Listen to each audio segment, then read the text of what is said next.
नमस्कार, स्वागत है आपका न्यूज 24 पर। रात के 9 बज चुके हैं। वक्त निष्पक्ष न्यूज का है। तमाम बड़ी खबरों के साथ मैं हूं मकसूद खान। आगे तमाम खबरें आपको दिखाएंगे, लेकिन फिलहाल इस वक्त जो बड़ी खबर है वो हिंदुस्तान को हिला देने वाली खबर से आज निष्पक्ष न्यूज की शुरुआत। पूरे देश को झकझोर कर देने वाली तस्वीरें मध्य प्रदेश के सीधी से आई है और वही तस्वीर अब इस वक्त आपके सामने न्यूज 24 पर। इस वीडियो को आप देख सकते हैं। एक शख्स खुलेआम बैठे हुए आदिवासी युवक पर पेशाब करता हुआ दिख रहा है। मुंह से सिगरेट के छल्ले निकाल रहा है और बैठे युवक के ऊपर पेशाब कर रहा है। ऐसी तस्वीर न हमने पहले कभी देखी और न ही आपने देखी होगी। और ये जो कृत्य कर रहा है, इस जानवर का नाम प्रवेश शुक्ला है। हम तो इसे ठोक कर जानवर ही कहेंगे, क्योंकि दावा किया जा रहा है कि आदिवासी युवक के ऊपर पेशाब करने वाला ये शख्स सीधी के बीजेपी विधायक केदारनाथ शुक्ल का करीबी है। तभी तो ठसक इसके अंदर दिख रही है। इसे कानून का कोई खौफ, कोई डर नहीं, और वो समझा जा सकता है इन तस्वीरों के जरिए। जब यही वीडियो सोशल मीडिया पर वायरल हुआ, मुख्यमंत्री शिवराज सिंह चौहान हरकत में आए, सरकार हरकत में आई। सीएम ने स्थानीय प्रशासन को फौरन कार्रवाई कर इस दरिंदे को गिरफ्तार करने और इस पर एनएसए के तहत कार्रवाई करने को कहा है। लेकिन सवाल यही, ऐसी मानसिकता कहां से आती है, कैसे आती है? ऐसी सोच इस शख्स के दिमाग में कैसे आई? क्यों इसे कोई कानून का खौफ नहीं है, पुलिस का कोई डर नहीं है? ऐसी नफरत इस दरिंदे के जहन में आखिर घुसी कैसे कि एक आदिवासी युवक पर इसने यूं पेशाब किया? हाल ही मेरे संज्ञान में आया है कि ऐसा एक कोई वीडियो वायरल हो रहा है जिसमें इस प्रकार की अभूतपूर्व कार्रवाई की जा रही है। अभी इस पे तत्काल बड़ी थाना प्रभारी को सूचित किया गया है और तत्काल मौके पर मैं भी जा रही हूँ वीडियो की वास्तविकता पता करने पर। जैसे ही तथ्य पता चलेंगे उस हिसाब से कार्रवाई की जाएगी। जी नहीं, ऐसा अभी संज्ञान में नहीं, और अभी तथ्य ये भी जाँच कर लें कि कौन दलित है कि नहीं है। इसके संबंध में जाँच के बाद ही हम आपको पूरी इसके विषय वस्तु से अवगत कराएंगे। मेरे बिल्कुल सहयोगी नहीं है, ना वो मेरे प्रतिनिधि हैं जो बताया जा रहा है। किसी भी विधायक के जिला पंचायत में एक प्रतिनिधि होता है। जिला पंचायत में हमारे प्रतिनिधि सुमंत द्विवेदी हैं। लेकिन आपके साथ फोटो हैं उनकी तमाम? नहीं, हमारे साथ फोटो तो बहुत सारे लोगों के होते हैं। हम लोग क्षेत्र में निकलते हैं, कार्यक्रमों में रहते हैं, बहुत सारे लोगों के फोटो रहते हैं। बीजेपी का कार्यकर्ता है? बीजेपी के कोई पदाधिकारी नहीं है, वो चौवनिया में मर रही हैं।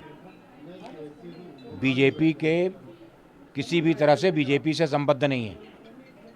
लेकिन जिस तरह का वीडियो अमानवीय गया तो उसको लेकर वो अमानवीय है और उसके खिलाफ कठोर कार्रवाई की जानी चाहिए। वीडियो लगातार इस वक्त आपके सामने न्यूज 24 पर, और इसी पर पूर्व मुख्यमंत्री कमलनाथ ने भी ट्वीट किया। लिखा, प्रदेश के सीधी जिले से एक आदिवासी युवक के ऊपर पेशाब करने का जो वीडियो सामने आया है, आदिवासी समाज के युवक के साथ ऐसी जघन्य और गिरी हुई हरकत का सभ्य समाज में कोई स्थान नहीं। आरोप है कि पेशाब करने वाला व्यक्ति भारतीय जनता पार्टी से जुड़ा हुआ बताया जा रहा है। आगे लिखा कमलनाथ ने, मध्य प्रदेश पहले ही अत्याचार में नंबर 1 है। इस घटना ने पूरे एमपी को शर्मसार कर दिया है। विपिन श्रीवास्तव मेरे सहयोगी इस वक्त भोपाल से हमारे साथ जुड़ गए हैं। विपिन, फिलहाल कार्रवाई कहां तक पहुंची? अब भी क्या पुलिस के हाथ खाली हैं?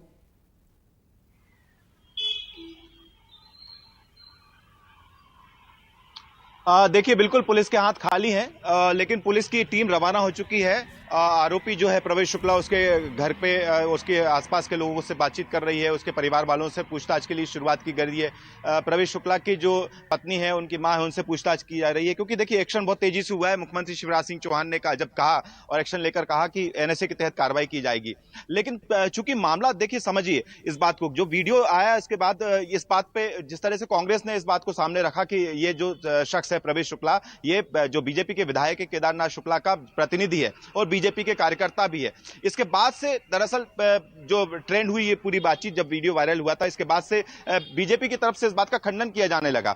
जो केदारनाथ शुक्ला, जो कि बीजेपी के विधायक है, जिनका प्रतिनिधि बताया जा रहा है, उन्होंने भी साफ कर दिया कि ये बीजेपी के नेता भी नहीं है और ना ही उनके प्रतिनिधि हैं। और लेकिन हाँ, ये उन्होंने जरूर माना कि वो अक्सर कार्यक्रम में इस तरह के देखा करते थे और जान पहचान के हैं।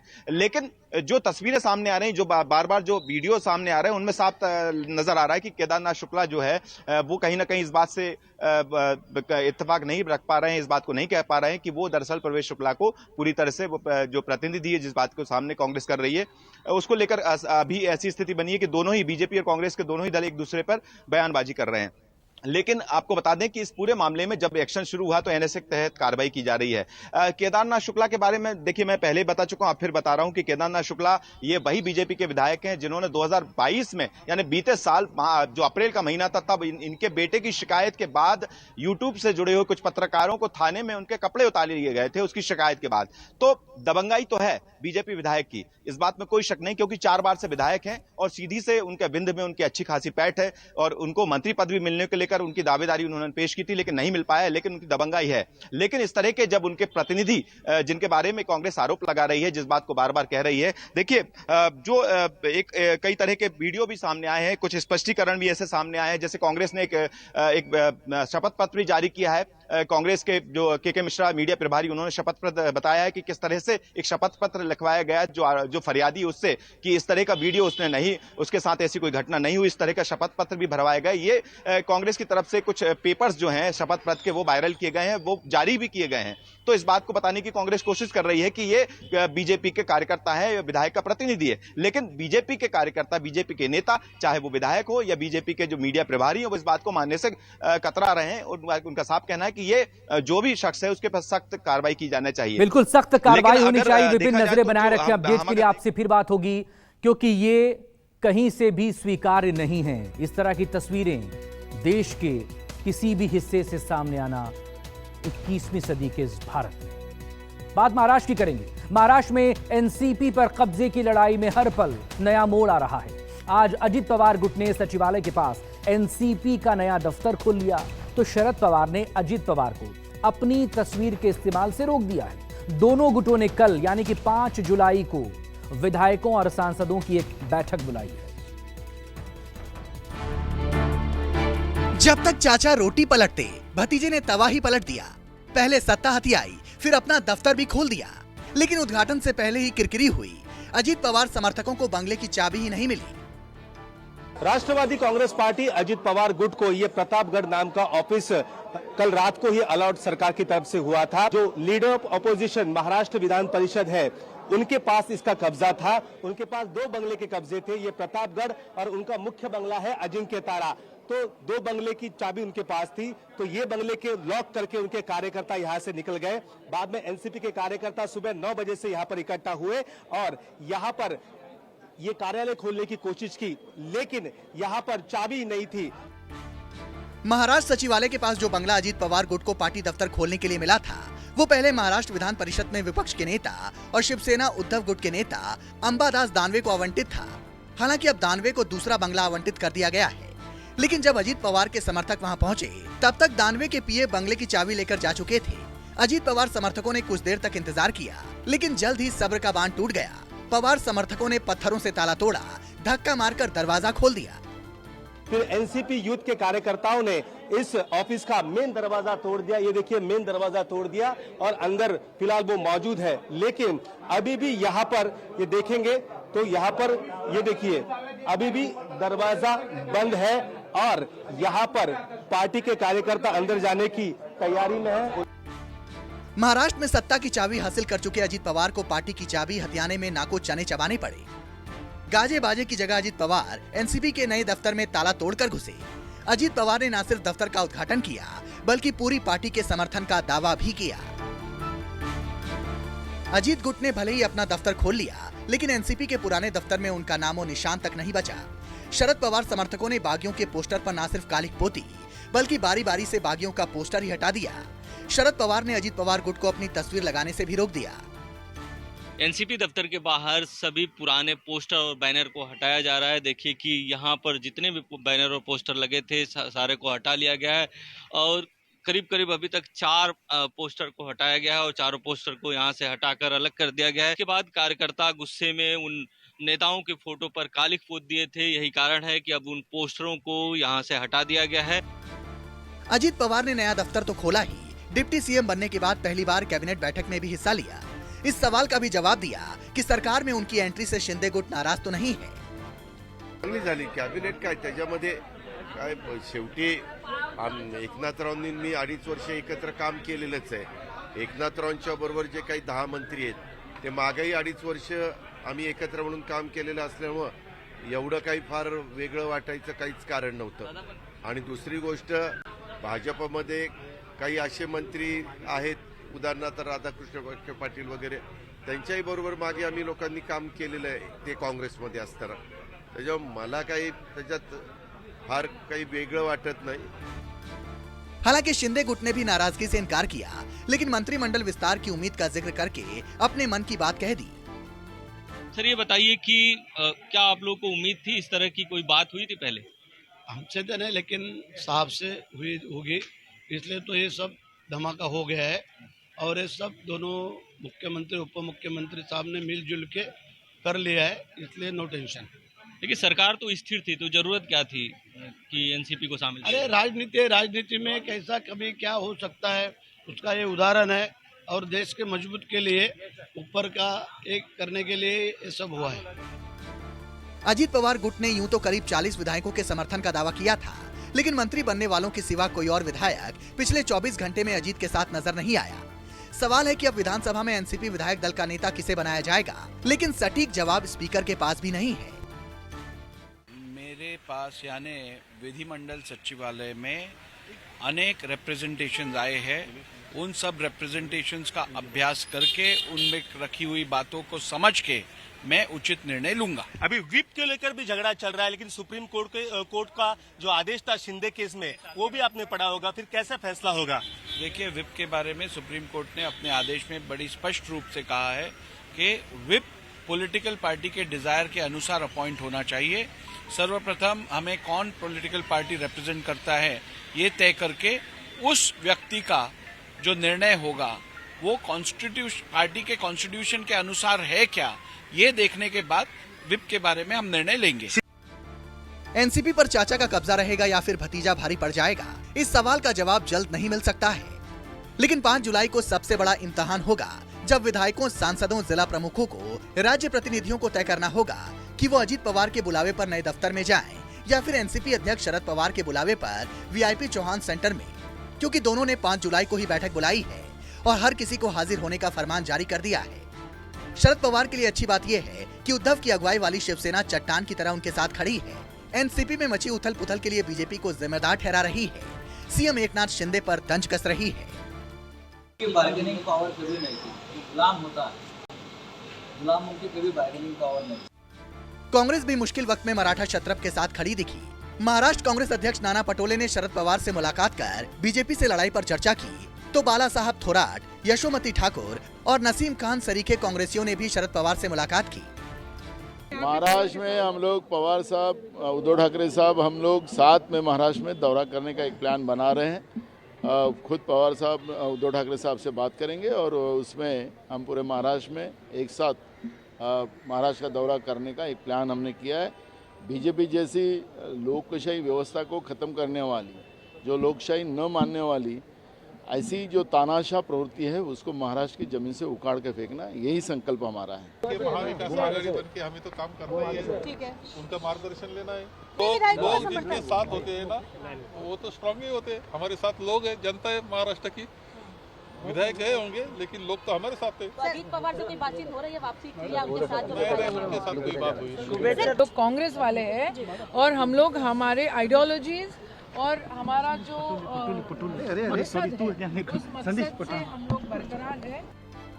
शरद पवार ने अपने खेमे की बैठक दोपहर 1 बजे बुलाई है, तो अजीत पवार गुट ने 11 बजे ही सांसदों और विधायकों को तलब कर लिया है. दोनों गुटों का दावा है कि ज्यादातर विधायक और सांसद उनके साथ हैं, लेकिन सबूत किसी के पास नहीं है. इंद्रजीत सिंह के साथ विनोद जगदाले, मुंबई, न्यूज़ 24. अजीत पवार के इस्तीफे के बाद शरद पवार ने जितेंद्र आव्हाड को महाराष्ट्र विधानसभा में नेता विपक्ष के पद पर तो नियुक्त कर दिया, लेकिन अब कांग्रेस इस पद के लिए दावेदारी की तैयारी कर रही है. हालांकि कांग्रेस की बैठक में फिलहाल इस पर कोई फैसला नहीं हुआ. पार्टी ने यह साफ किया कि वो महाविकास अघाड़ी के सभी घटक दलों से चर्चा करेगी. कांग्रेस और शिवसेना उद्धव गुट ने शरद पवार का साथ देने का फैसला किया है. सबने बीजेपी पर महाराष्ट्र को सियासी संकट में उलझाने का आरोप लगाया है। मी अजित अनंतराव पवार गांभीर्यपूर्वक दृढकथन करतो की कायद्याद्वारे स्थापित झाले आहे अशा भारतीय संविधानाबद्दल। सुबह तक जो सदन में विपक्ष के रहनुमा थे, दोपहर होते होते डिप्टी सीएम बन गए। एनसीपी में चचा भतीजे की लड़ाई से कांग्रेस भी हरकत में आई। सवाल ये था कि सदन में विपक्ष के नेता की खाली हुई कुर्सी पर किसे बिठाया जाए, महाविकास अघाड़ी की एकजुटता को कैसे बरकरार रखा जाए, कांग्रेस को मजबूत कैसे रखा जाए। वेट एंड वॉच है। अभी एनसीपी में पिक्चर जब क्लियर हो जाएगा तब हम इसके बारे में बात करेंगे। जो ऐसी बोलता है उसको कुछ इल्यूजनरी ड्रीम है।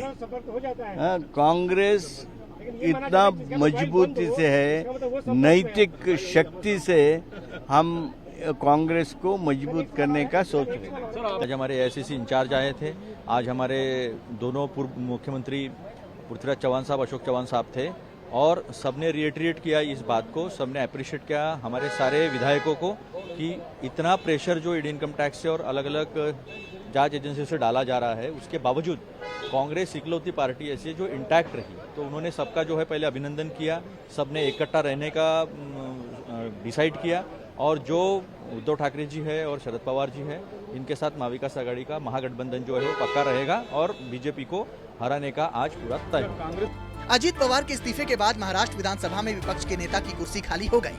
हालांकि शरद पवार ने एनसीपी विधायक जितेंद्र आव्हाड को विपक्ष का नेता नियुक्त कर दिया था, लेकिन अब कांग्रेस भी इस पद पर दावेदारी का मन बना रही है। हालांकि बैठक के बाद कांग्रेसियों ने दावा किया कि पार्टी के 45 के 45 विधायक एकजुट हैं और मानसून सत्र की शुरुआत के पहले विपक्ष के नेता पर भी फैसला हो जाएगा। लेकिन पूर्व मुख्यमंत्री अशोक चौहान ने खुलकर इस कुर्सी के लिए कांग्रेस की दावेदारी जता दी। 45 के 45 विधायक कांग्रेस में एकजुट से है, यूनिटी स्ट्रांगली यूनाइटेड है, कोई दिक्कत नहीं है और एक जनरल सिचुएशन का जायजा लेने की मीटिंग थी और कुछ नहीं। देखिए, आज कांग्रेस विधानमंडल दल की बैठक हुई है, सभी विधायक उपस्थित थे और जो 2-4 विधायक जो नहीं पहुंच पाए किसी कारण से, उन्होंने विधानमंडल दल के नेता से, पार्टी अध्यक्ष से बात की है, हम लोगों के संपर्क में हैं, तो सारे लोग एकजुट हैं। और जो राजनीतिक परिस्थितियां पैदा हुई हैं महाराष्ट्र में, जिस तरह से तोड़फोड़ की राजनीति, डरा धमकाकर तोड़फोड़ की राजनीति राज्य में और देश में अलग अलग क्षेत्रों में हो रहा है, उसकी लोगों ने कड़े शब्दों में निंदा की है और एकजुटता के साथ आने वाले दिनों में मुकाबला करने का सबने संकल्प किया है। मराठा छत्रप की पार्टी में मची उथल पुथल ने महाविकास अघाड़ी को सचेत कर दिया। कांग्रेसियों के समानांतर मातोश्री में भी उद्धव ठाकरे ने भविष्य की चुनौतियों पर मंथन किया। बैठक में समान नागरिक संहिता पर भी चर्चा हुई, लेकिन यहाँ भी बीजेपी ही उद्धव सेना के निशाने पर आई। उद्धव ठाकरे ने कारकुनों को जनता के बीच कूच करने का आह्वान किया, 2024 की लड़ाई का शंखनाद कर दिया। और जो महाराष्ट्र में और पूरे देश में जो उथल पुथल चल रही है, उसको तोड़ो, उसको फोड़ो, उसको खरीद लो, ये जो राजनीति बीजेपी की चल रही है उसके ऊपर चर्चा हुई। महाराष्ट्र में उसका क्या परिणाम होगा, उसका ऊपर चर्चा हुई और इस संकट और संघर्ष से हमको कैसे आगे जाना है उस बारे में मार्गदर्शन हुआ। लोकसभा चुनाव के बारे में चर्चा हुई, यूसीसी के बारे में चर्चा हुई। माननीय उद्धव ठाकरे जी का जो महाराष्ट्र में एक बहुत बड़ा एक हम राज्यव्यापी एक दौरा यानी टूर हम बना रहे, उस बारे में चर्चा हुई। चाहे कांग्रेस हो, चाहे एनसीपी, चाहे शिवसेना, हर संकट में, हर संकट के घड़ी में ये तीनों पार्टी महाविकास आघाड़ी के बैनर में एक साथ है। गुलाम महाराष्ट्र के राजनीति में सबसे बड़ा कौन है ये हम सब जानते हैं। अभी तक गुलाम जो सिल्वर ओक में बैठ के शरद पवार जी की जो गुलामी करते थे, आज वो दूसरे को गुलाम बुला रहे। उन्होंने खुद सुबह ही बोला कि गुलाम लोगों को कोई पहचानता नहीं है, कोई गिनता नहीं है। तो आज एनसीपी जब बीजेपी के साथ आ चुकी है, तभी संजय राउत जी का गुलामगिरी करने का पूरा रोल ही खत्म हो चुका है, क्योंकि उन्होंने गुलामगिरी करते करते ही वो अपनी राजनीति चमका रहे थे।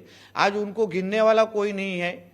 आज उनका महत्व महाराष्ट्र के राजनीति के खत्म होने के वजह से सुबह से वो बौखलाए हैं। तो बैठक में सब में मेन संगठना, ये विषय शिवसेना संगठना पे जोर देती है राजकीय यश अपयश आते रहता है, जाते रहता है, लेकिन संगठन ये विषय सब में महत्व का है।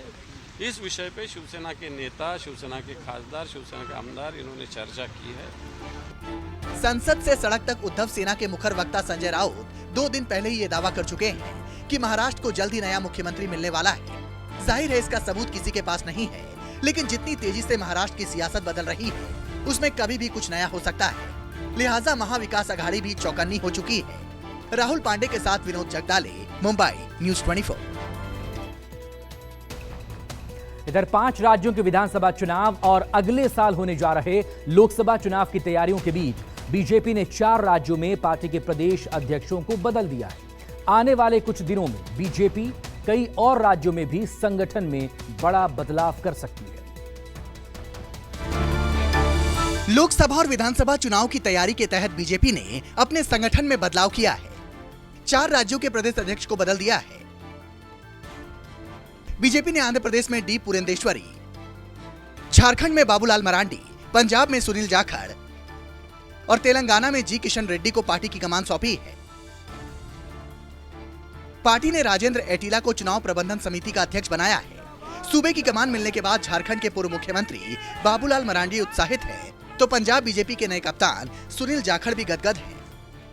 मेरी जितनी क्षमता है, मेरी जितनी बुद्धि है, उन सब चीज़ों को संगठन को मजबूत करने में हम लगाएंगे और कार्यकर्ताओं के साथ मिल कर के उसको, यानी झारखंड को क्या कहते हैं, बेहतर झारखंड के लिए पूरी तरह से। बाबूलाल मरांडी का चेहरा झारखंड की जनता ने जानता भी है, परखा भी है, देखा है करीब से। तो मुझे नहीं लगता है कि बाबूलाल मरांडी को किसी को समझने में दिक्कतें होंगी। बीजेपी पार्टी ने, माननीय प्रधानमंत्री मोदी जी ने, अमित शाह जी ने और नड्डा साहब ने जितना बड़ा विश्वास मुझ पे दर्शाया है, मैं समझता हूं कि मेरी उतनी बड़ी जिम्मेवारी बनती है कि सारी पार्टी संगठन को साथ में लेके, हमारे साथियों को साथ लेके पूरी तरह पंजाब में बीजेपी का परचम फहराया जाए और पंजाब के हितों के ऊपर पहरा दिया जाए। इस बात के लिए ये जिम्मेवारी सौंपी गई है और मुझे पूरा विश्वास है कि पूरी संगठन के साथ मिलके हमारे प्रधानमंत्री उनके दिशा निर्देश के अंदर पंजाब के हितों पे हम पहरा पूरी तरह से देंगे। बीजेपी कुछ और राज्यों में प्रदेश अध्यक्ष बदल सकती है, जिस पर 7 जुलाई की बैठक के बाद फैसला हो सकता है। लोकसभा और विधानसभा चुनाव को देखते हुए बीजेपी ने अपने संगठन में बदलाव किए हैं। 4 राज्यों का प्रदेश अध्यक्ष बदला गया है। डी पुरंदेश्वरी को आंध्र प्रदेश का बीजेपी अध्यक्ष बनाया गया है। वहीं तेलंगाना में जी किशन रेड्डी, जो कि वर्तमान में केंद्रीय मंत्री हैं, उनको प्रदेश अध्यक्ष की जिम्मेवारी सौंपी गई है।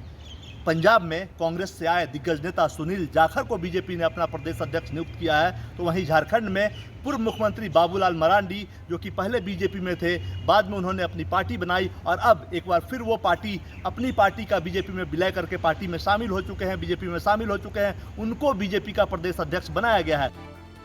बीजेपी ने 7 जुलाई को उत्तरी क्षेत्र के 13 राज्यों के नेताओं की बैठक बुलाई है। बीएल संतोष भी मौजूद रहेंगे। इस बैठक में मध्य प्रदेश और गुजरात बीजेपी में भी बदलाव का फैसला हो सकता है। कुमार गौरव, दिल्ली, न्यूज़ 24। मध्य प्रदेश में चुनाव पास में हैं तो बीजेपी ने बेरोजगार युवाओं को साधने के लिए शिवराज सिंह की महत्वाकांक्षी योजना सीखो कमाओ भोपाल से लॉन्च कर दी। वहीं इसी दौरान भोपाल में सैकड़ों युवा भीषण गर्मी के बीच सरकारी टीचर बनने का सपना लिए प्रदर्शन करते दिखाई दिए।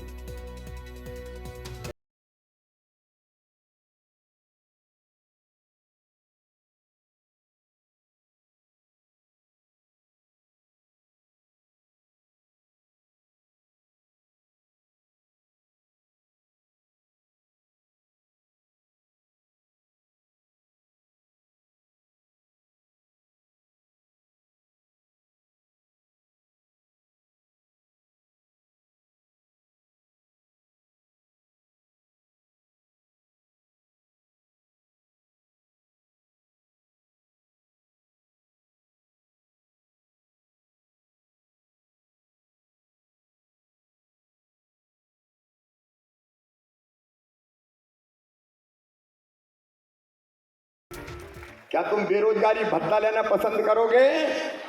अरे जोर से बताओ। ये ऐसी चीज है जो परमानेंट सॉल्यूशन नहीं देती, तो हम हाथ फैलाएंगे क्या?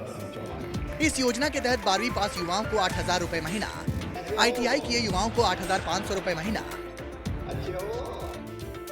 डिप्लोमाधारी को 9,000 रुपए और इससे ज्यादा शिक्षा प्राप्त ग्रेजुएट और पोस्ट ग्रेजुएट युवाओं को 10,000 रुपए महीना दिया जाएगा।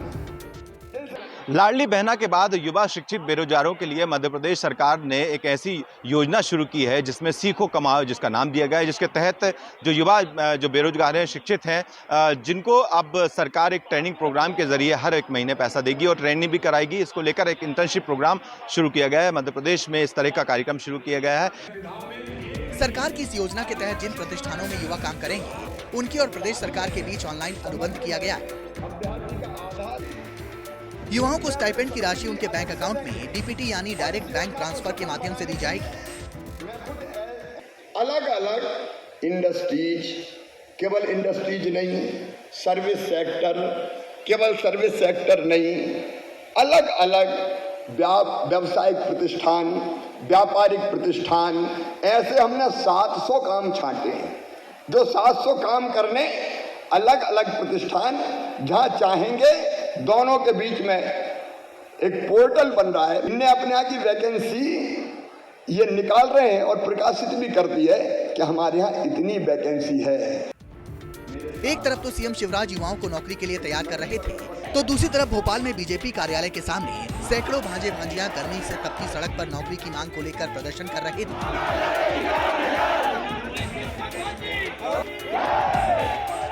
चुनावी साल में मध्य प्रदेश में अलग अलग मांगे उठ रही हैं और सबसे बड़ी बात है आज का दिन महत्वपूर्ण इसलिए है क्योंकि एक तरफ जहां चयनित शिक्षक हैं जिनका सिलेक्शन हो गया था, संविदा वर्ग 3 के शिक्षक हैं जिनका सिलेक्शन हुआ था लेकिन उनकी ज्वाइनिंग नहीं हो पाई, तो ज्वाइनिंग को लेकर मांग करते हुए यहाँ पर बीजेपी कार्यालय के ठीक सामने यहाँ पर धरने पर बैठे हुए हैं। और आप देख सकते हैं कि आज ही बीजेपी की कोर ग्रुप की बैठक होनी है, लेकिन इससे पहले इस तरह का धरना आप देख सकते हैं। बड़ी संख्या में मध्य प्रदेश के अलग अलग जिलों से आए जो चयनित शिक्षक हैं वो यहाँ पर मांग कर रहे हैं। 52 जिलों से आए हुए सैकड़ों अभ्यर्थियों ने 51,000 प्राथमिक शिक्षक पदों पर भर्ती की मांग को लेकर बीजेपी कार्यालय के सामने प्रदर्शन किया।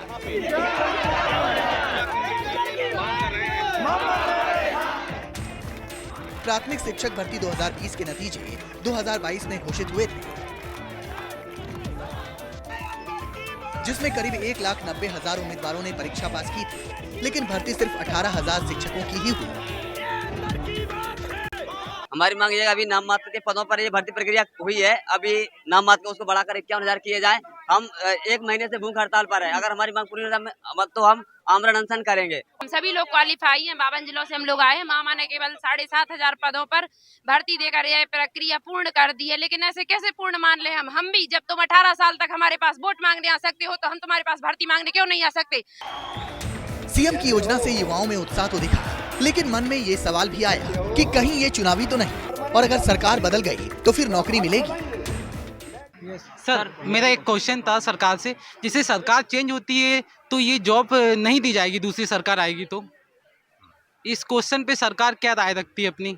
क्योंकि ये सरकार तो मान लीजिए किसी कारण बस चली जाती है, वो कांग्रेस की सरकार आती है, किसी अदर पार्टी की आती है, तो ये योजना बंद हो जाएगी फिर तो। मैं भी एक रेलवे से अप्रेंटिसशिप कर रहा हूँ, वो अप्रेंटिसशिप योजना जैसे ही है, 1 साल करना है, उसके बाद आपको छोड़ना है। आगे आप आगे योजना में बढ़ते हैं कि नहीं बढ़ते हैं, जॉब में आगे प्रोफाइल मिलती है कि नहीं मिलती है जॉब, तो उसके आगे क्या है? 1 साल के बाद क्या है कि फिर बेरोजगार हो जाएगा व्यक्ति।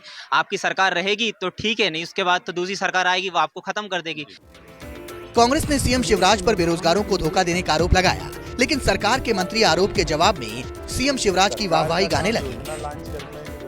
आप एक तरफ नौजवानों को सौगात दे रहे हैं झूठी, वहीं आपके भाजपा दफ्तर के बाहर हजारों परिवार जो चयनित शिक्षक हैं नौकरी के लिए आपसे भीख मांग रहे हैं। यदि आप उन्हें नौकरी नहीं दे सकते हैं तो आपने वो परीक्षाएं आयोजित क्यों की थी? तो कितना धोखा देंगे आप प्रदेश की जनता को?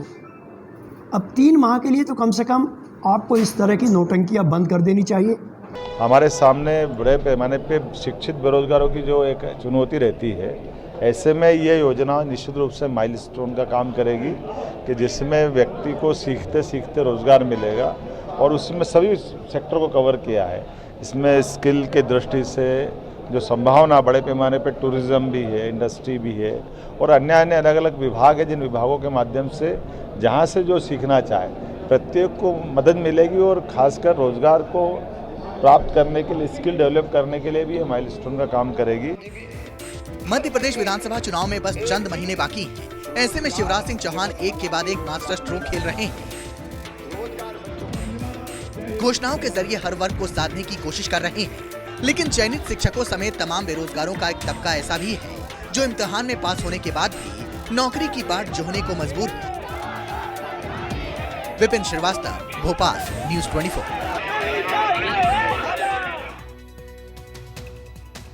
इधर बढ़ती महंगाई को लेकर आज कांग्रेस ने मोदी सरकार को जमकर घिरा।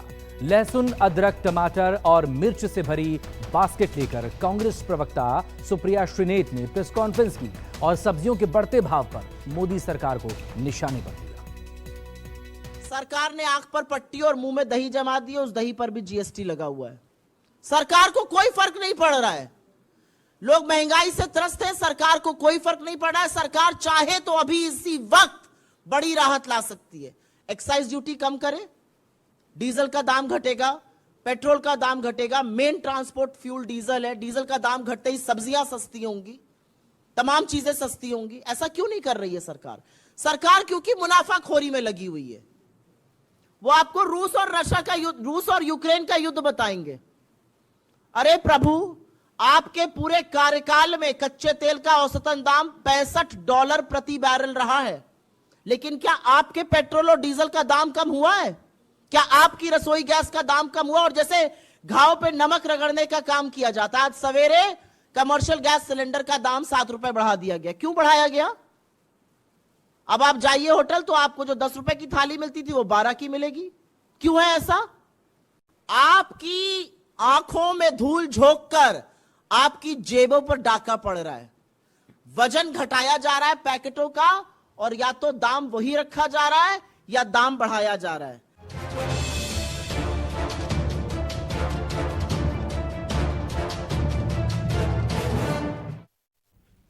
जब किसी की राजनीतिक महत्वाकांक्षा पारिवारिक रिश्तों से भी बड़ी बन जाए, जब सियासी वर्चस्व हासिल करने के लिए कोई अपना सर्वस्व दांव पर लगाने के लिए तैयार हो जाए, जब सब कुछ खास पा लाने की लालसा सब कुछ गंवा देने के डर से बड़ी हो जाए, और जब किसी शिष्य के सिर पर अपने सियासी गुरु से बड़ा बनने की सनक सवार हो जाए, तो फिर वही होता है जो इन दिनों महाराष्ट्र की सियासत में हो रहा है।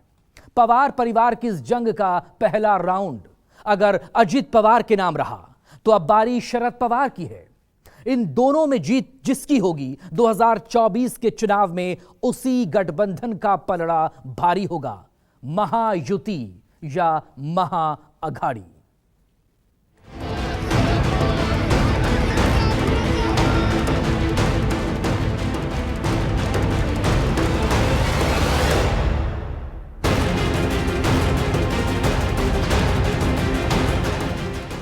ये एक परिवार की जंग है, ये दो पवार की जंग है, ये पावर की जंग है। पावर पार्टी पर वर्चस्व का, पावर पार्टी पर प्रभुत्व का, पावर पार्टी के सर्वस्व का, पावर पार्टी पर आधिपत्य का। पवार परिवार के इस पावर गेम ने न सिर्फ पार्टी और गठबंधन का पूरा गुणागणित बदल कर रख दिया, बल्कि महाराष्ट्र की सत्ता और समीकरण को भी इस हद तक प्रभावित किया है कि इसका गहरा असर अगले साल के लोकसभा और विधानसभा चुनावों पर पड़ना पूरी तरह तय है। एकनाथ शिंदे के नेतृत्व में महाराष्ट्र में महायुति की सरकार है। इस सरकार में 2 डिप्टी सीएम अजीत पवार और देवेंद्र फडणवीस है। महायुति में भारतीय जनता पार्टी, एकनाथ शिंदे गुट की शिवसेना, अजीत पवार और अन्य सहयोगी दल शामिल है। 2024 के लोकसभा चुनाव से पहले शरद पवार से बगावत कर अजीत पवार का एनडीए में शामिल होना भारतीय जनता पार्टी के लिए किसी कामयाबी से कम नहीं है। भतीजे की बगावत के बाद अब एनसीपी के दोनों धड़ों के बीच पार्टी पर पूर्ण अधिकार की जंग शुरू हो गई। मंगलवार को काफी हंगामे के बाद अजीत पवार के गुट ने पार्टी के नए दफ्तर पर कब्जा कर लिया।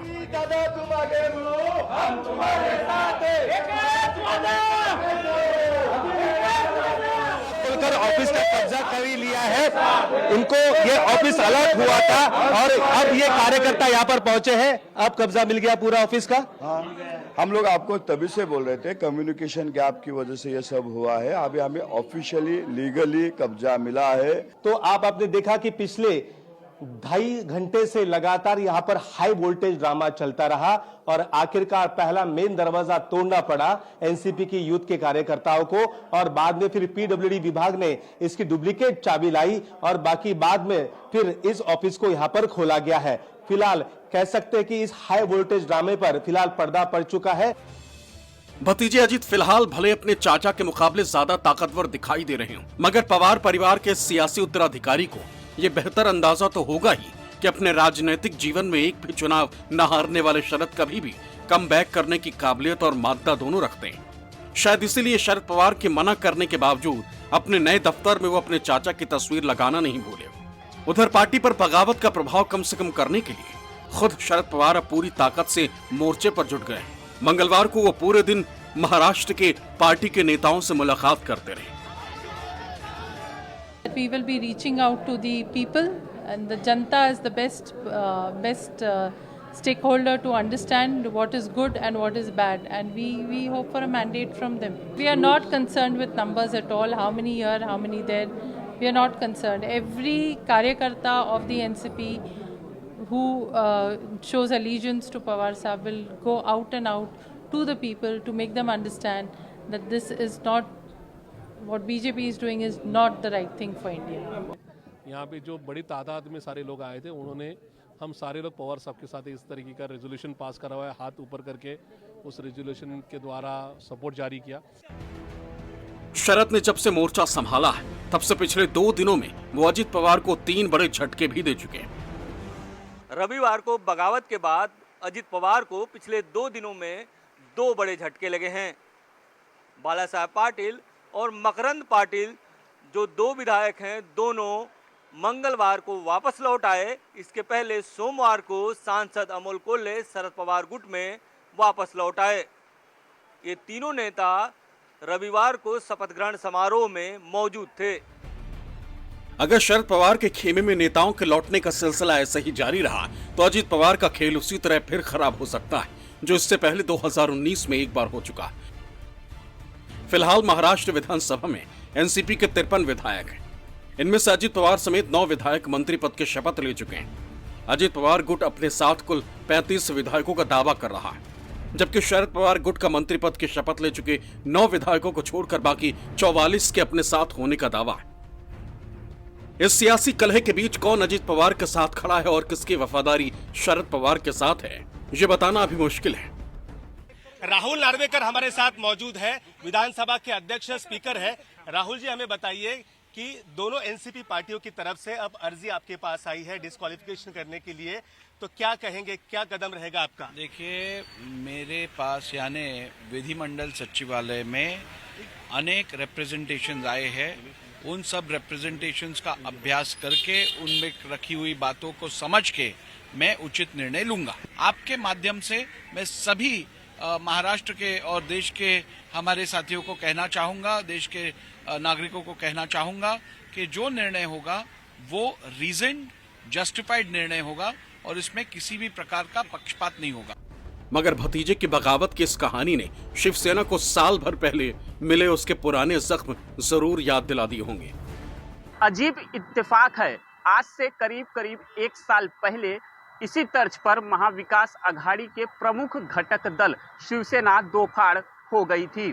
एकनाथ शिंदे की बगावत की वजह से महाराष्ट्र में उद्धव ठाकरे के नेतृत्व वाली महाविकास अघाड़ी की सरकार ने न सिर्फ बहुमत खो दिया, बल्कि उद्धव ठाकरे के हाथ से उनके पिता की बनाई पार्टी भी छीन गई। 40 से ज्यादा विधायकों के साथ एकनाथ शिंदे ने शिवसेना में ऐसी सेंध लगाई कि उधर उद्धव सरकार गई और इधर शिंदे सूबे के नए सीएम बनने में कामयाब हो गए। अब अजित पवार के सरकार में शामिल होने के बाद सियासी गलियारों में ऐसे कयास तेज हैं कि 106 सीटों वाली बीजेपी के सामने अब उनकी सियासी हैसियत वैसी नहीं रह जाएगी जो सबसे पहले थी। बार्गेनिंग पावर कभी नहीं थी, गुलाम होता है, गुलामों की कभी बार्गेनिंग पावर नहीं। महायुति सरकार में अजीत पवार के शामिल होने से शिंदे गुट के विधायकों को भी तगड़ा झटका लगा।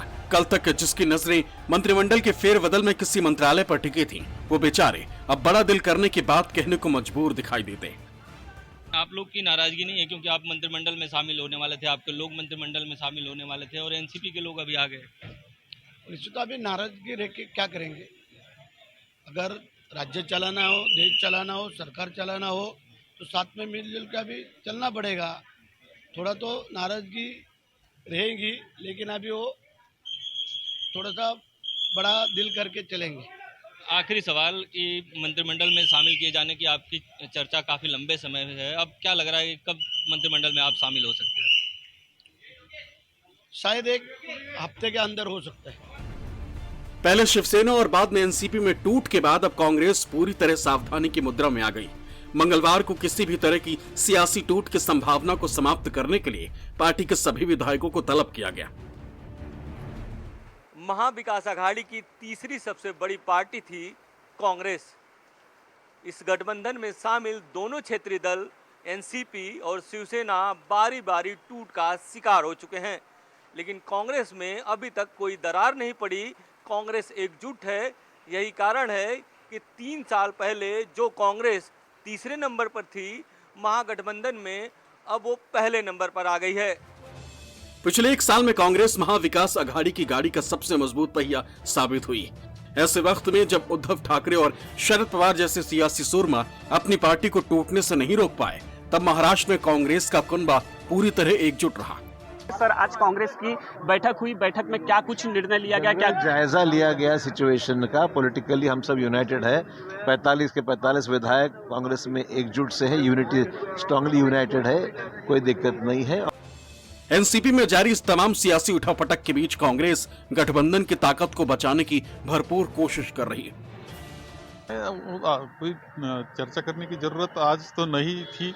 जिसके बड़ा नंबर होता है वही उसका विपक्ष का नेता होता है, तो हो जाएगा। हमें ऐसा लगता है कि बीजेपी है या एकनाथ शिंदे है या अजीत दादा गया है, तो इससे कुछ फर्क क्यों नहीं? तो जनता जो है, जनता को बिल्कुल ये पसंद नहीं है। जनता हमारे साथ है। एमवीए ऑफिशियली खत्म हो चुकी है, क्योंकि एमवीए में एनसीपी, उद्धव ठाकरे गठ और कांग्रेस बनके एमवीए था। जब भी एनसीपी ही अगर बीजेपी के और शिवसेना के साथ में आ चुकी है तो भी एमवीए खत्म हो चुका है। एमवीए को रेस्ट इन पीस बोलने का वक्त आ गया है। अभी एमवीए ऑफिशियल रहा ही नहीं है। लोकसभा और महाराष्ट्र विधानसभा के चुनावों में अब जबकि 1 साल से भी कम का वक्त बचा है, महाराष्ट्र की सियासत के सारे समीकरण बदल चुके हैं। अगर अजीत पवार और उनके साथ शपथ लेने वाले सिर्फ 9 विधायकों को ही महायुति सरकार का हिस्सा माना जाए, तो फिर भी 288 सीटों वाली महाराष्ट्र विधानसभा में बीजेपी 106 विधायकों के साथ सबसे बड़ी पार्टी है। इसे शिंदे गुट के 44 विधायकों का समर्थन भी हासिल है। इनके अलावा एनसीपी के अजीत पवार गुट के 9 विधायक और दूसरे 21 विधायकों को जोड़कर आंकड़ा 180 तक पहुंच जाता है, जो बहुमत से काफी ज्यादा है। दूसरी तरफ कांग्रेस और एनसीपी के बाकी 44, शिवसेना के उद्धव गुट 12 और दूसरी छोटी पार्टियों के 8 विधायकों को भी जोड़ दिया जाए तो महाविकास आघाड़ी की गाड़ी बमुश्किल 108 तक ही पहुंच पाती है। मतलब साफ है, अगले साल होने वाले लोकसभा और विधानसभा चुनावों से पहले बीजेपी महाराष्ट्र में अपनी स्थिति काफी मजबूत कर चुकी है। खासकर पहले शिवसेना और बाद में एनसीपी में जिस तरह से दरार आई, उससे महाविकास आघाड़ी की गाड़ी पीछे छूटती दिखाई दे रही है। इंद्रजीत सिंह के साथ राहुल पांडे, मुंबई, न्यूज़ 24।